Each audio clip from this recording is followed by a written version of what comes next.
Coppola, Eduardo Bolsonaro merece ser punido ou não pela atuação nos Estados Unidos? Olá, Juliana. Olá, doutor Zé Eduardo. Saudações à nossa audiência. Olha, Ju, em frente ao edifício do Supremo Tribunal Federal, há uma estátua que representa a justiça. E essa estátua ela foi esculpida com uma venda nos seus olhos, simbolizando aí o princípio da imparcialidade, ou seja, a obrigação do Estado de julgar uma pessoa apenas de acordo com as leis e não de acordo com a vontade das autoridades julgadoras.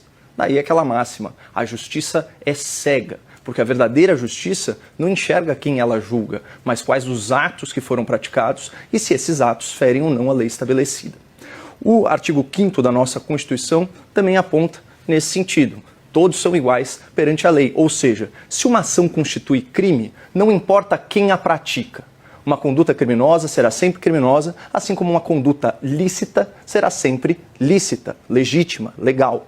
Então, estabelecida essa premissa constitucional, democrática e civilizatória, vamos aqui ao tema em debate. Um filho e um apoiador do ex-presidente Jair Bolsonaro estão sendo acusados de coagir o poder judiciário brasileiro. E como que se deu essa suposta coação que teria sido praticada por um deputado federal licenciado e por um jornalista? Por meio de articulações, de reuniões e de petições para que as autoridades americanas adotassem medidas em resposta às ilegalidades supostamente cometidas pelo Estado brasileiro. Ilegalidades como a prática de censura prévia, a violação do devido processo legal e eventuais abusos de autoridade politicamente motivados. Esses são os atos que, segundo a narrativa do Procurador-Geral da República, indicado por Lula, constituiriam o crime de coação no curso do processo, como bem disse o doutor Zé Eduardo Cardoso. Mas vejam só que curioso, a esquerda já praticou esses mesmos atos de forma idêntica, especialmente quando alegava falsamente que o impeachment da senhora Dilma Rousseff pelo Congresso Nacional, eleito pelo povo, era, na verdade, um golpe de Estado. Contudo, naquela ocasião, essas articulações, essas reuniões, essas petições da esquerda para as autoridades estrangeiras não foram qualificadas pelo STF ou pela imprensa como uma tentativa criminosa de obstruir a justiça ou uma ameaça à nossa soberania. Para quem não se recorda, eu trago algumas notícias da época.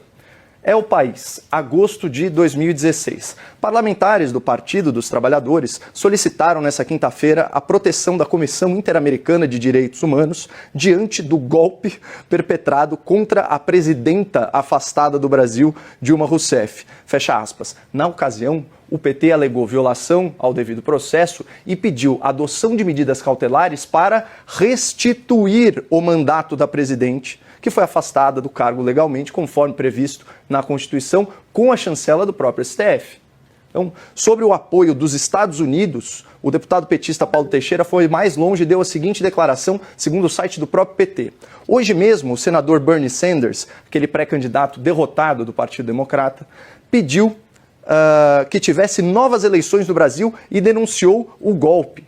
Nós queremos que, no âmbito internacional, seja conhecida a situação de ruptura democrática existente no Brasil. Ou seja, pessoal, até alguns anos atrás, fazer articulações com autoridades estrangeiras e pedir apoio dos americanos para exercer pressão nas instituições não era cometer um crime, era fazer política amparada pela liberdade de expressão.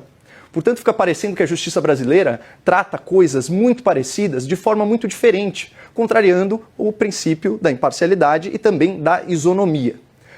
Resumindo, Ju, quando era o PT que buscava restituir o mandato da Dilma Rousseff, alegando que o impeachment era inconstitucional, pressionando as instituições, isso não era crime.